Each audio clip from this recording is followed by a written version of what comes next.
Bien entendu, la condamnation qui a été prononcée à l'encontre de Marine Le Pen est marquée politiquement à gauche. Bien entendu que la justice, normalement beaucoup plus laxiste que ça, elle penche à gauche dans notre pays. En témoigne ce communiqué du syndicat de la magistrature qui a été publié en juin dernier, au moment des élections législatives. Voilà ce que nous dit ce syndicat qui représente énormément de magistrats. Le syndicat de la magistrature appelle l'ensemble des magistrates et magistrats, ainsi que toutes celles et ceux qui participent à l'activité judiciaire, à se mobiliser contre l'accession au pouvoir de l'extrême droite. Les termes employés sont sans équivoque, il s'agit d'un appel vibrant à agir politiquement en tant que magistrat contre l'extrême ultra-giga-droite, donc contre le Rassemblement national et contre Marine Le Pen. Et évidemment que quand on a cet élément-là en tête, on se pose quand même quelques questions, d'autant que la juge qui a rendu ce jugement, qui a provoqué énormément de remous chez les observateurs, y compris des juristes, etc., qui ont vu dans la sévérité de cette juge un biais partisan évident.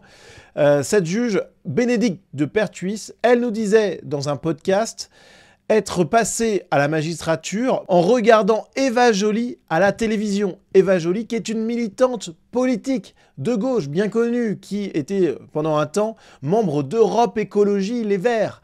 Donc évidemment que cette juge-là, elle a une coloration politique qu'elle admet quasiment ouvertement en nous disant ça. Par ailleurs, quand on consulte le délibéré du jugement, c'est complètement dingue.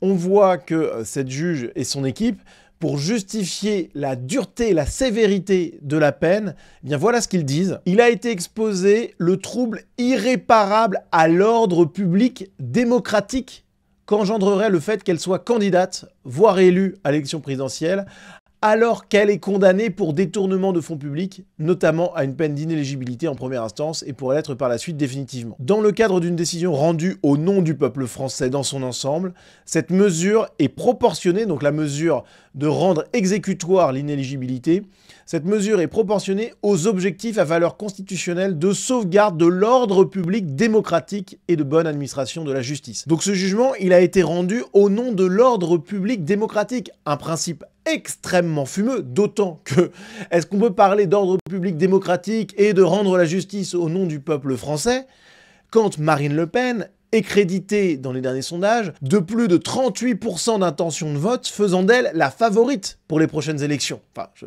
ça n'a aucun sens. Et on est dans une immixtion du pouvoir judiciaire dans le processus démocratique qui est insupportable. C'est évidemment une décision éminemment politique. Donc oui, quand on prend tous ces éléments réunis, on a bien raison, effectivement, de voir une manipulation gauchiste dans ce jugement. On a bien sûr en mémoire l'affaire Fillon, enfin évidemment que la colère est légitime. Et c'est d'ailleurs pour ça que malgré tout ce que je vais vous dire tout de suite, je serai présent ce dimanche à 15 h, place Vauban à Paris, pour le rassemblement de soutien à Marine Le Pen. Pourquoi? Parce que je trouve insupportable cette manipulation de la gauche et que je veux que ça cesse. Voilà, donc rien que pour ça, j'apporte évidemment mon soutien à Marine Le Pen. Ceci étant dit, une fois qu'on a dit ça, au-delà de l'émotion très forte de ces derniers jours qu'on a tous ressenti, hein, vous qui regardez cette vidéo ou moi qui la tourne, franchement, on a été pris dans un tourbillon d'émotions, d'analyses, etc.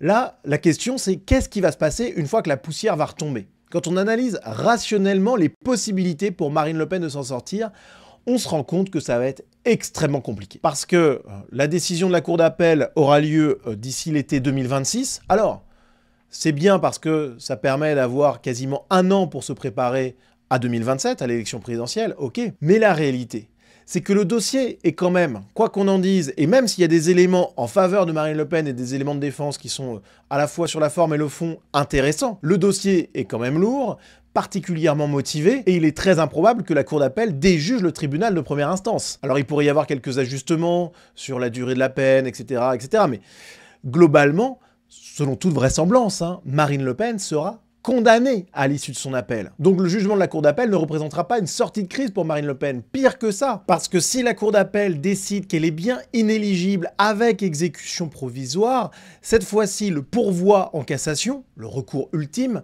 ne suspendra pas l'application de cette inéligibilité. Et donc pour 2027, elle sera bien incapable de se présenter à la présidentielle. Et même si la Cour d'appel revenait sur l'exécution provisoire de cette inéligibilité de Marine Le Pen, il y aurait quand même encore une condamnation en appel, que le pourvoi en cassation n'effacerait pas médiatiquement, politiquement, électoralement. En termes d'image, de communication politique, et donc de résultats électoraux derrière, ça serait un calvaire.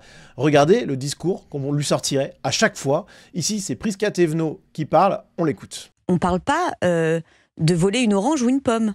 On parle de plus de 4 millions d'euros détournés sur un système extrêmement sophistiqué pendant plus de 12 ans. Voilà exactement les mots qui seraient sortis continuellement à Marine Le Pen et qui auraient un effet dévastateur dans l'opinion publique. Alors certes, pour les militants et sympathisants RN, ça changerait rien, puisque là on serait dans un combat contre le système, etc.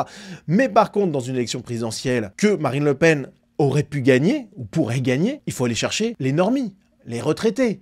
Il faut aller chercher les gens lambda, on va dire. Et est-ce que les gens lambda, les retraités, etc., est-ce qu'ils accepteraient de voter pour quelqu'un qui a été condamné lourdement pour détournement de fonds publics à hauteur de 4 millions d'euros? Franchement, on va pas se mentir, ça paraît compromis. Alors, vous allez me dire, il y a une possibilité qu'elle s'en sorte grâce à Éric Ciotti. Éric Ciotti qui a annoncé déposer dans quelques semaines une proposition de loi visant à supprimer l'exécution provisoire de l'inéligibilité en cas de détournement de fonds publics, etc.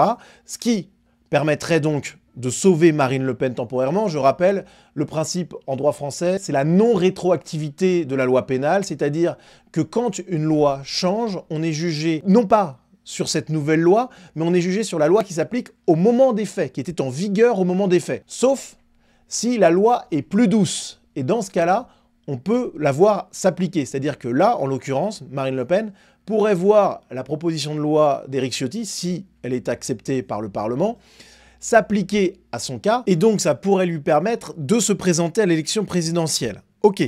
Mais déjà, il faut que cette proposition de loi, elle soit acceptée par les parlementaires. Est-ce qu'ils vont accepter de faire un tel cadeau à Marine Le Pen? Déjà, à gauche de l'hémicycle, ça va grogner. Et au centre, c'est pas certain non plus que ça fasse les affaires de tout le monde. Donc déjà, il faut que cette proposition de loi soit acceptée. Mais ensuite, ça change rien sur le fond. C'est-à-dire que malgré tout ça, Marine Le Pen se présenterait devant les médias avec un boulet judiciaire au pied qui ferait quand même très très mal politiquement, électoralement. Donc cette solution proposée par Ciotti, elle règle une partie du problème, mais pas le problème en intégralité. Et est-ce que ça sera suffisant pour que Marine Le Pen s'en sorte et qu'elle puisse gagner l'élection présidentielle? Franchement, ça paraît là encore extrêmement compliqué. La situation est plus que jamais bouchée pour Marine Le Pen, qui n'a finalement plus qu'une seule solution. Un seul recours, c'est la confrontation. La confrontation avec le système, la confrontation avec la justice partisane, et la défense coûte que coûte qu'elle est confrontée à une persécution politico-judiciaire, et que dès lors elle sera candidate malgré sa condamnation en faisant le pari de réunir un nombre de voix suffisant pour être élu, en se basant finalement sur une rhétorique peut-être un peu trumpienne. Pour moi, c'est un danger, j'en parlais dans ce tweet, le danger pour le RN, se complaire dans le rôle de victime, ça déjà c'est une chose, faut peut-être passer quand même à un autre registre, mais c'est bien parce que pour le coup ils sont assez offensifs, donc ça, on va dire que c'est un peu éloigné en partie, ce danger. Et autre danger, surjouer l'indignation populiste en se laissant entraîner par cette colère populaire qui peut être légitime, hein.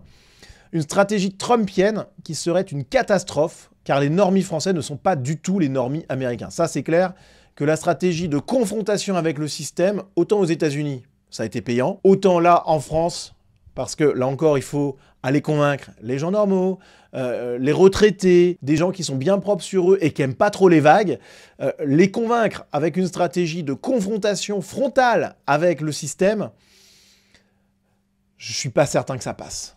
En tout cas, c'est un pari qui est extrêmement risqué et qui peut être dangereux, car le RN peut se laisser entraîner par cette colère et au final, d'étape en étape, basculer sur quelque chose qui, là, sort pour le coup complètement de ce qui est entendable par les Français, par les électeurs, et donc retrouver un statut antérieur à sa dédiabolisation, ce qui serait un drame absolu électoralement. Donc on voit le chemin que choisit Marine Le Pen, finalement c'est peut-être le seul dans lequel elle est candidate, parce que tout est bloqué. Il y a extrêmement peu de chances qu'elle arrive en 2027 sans une lourde condamnation, qui ressemble quand même, il faut le dire, à une fin de carrière politique. Franchement, je vois pas comment elle peut s'en sortir. Ça serait n'importe qui d'autre que Marine Le Pen, j'aurais dit fin de carrière sûre et certaine.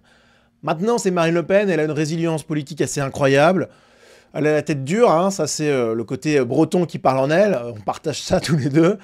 Mais non, objectivement, ça paraît compliqué. On peut pas arriver à l'élection présidentielle avec ce statut-là, avec cette condamnation.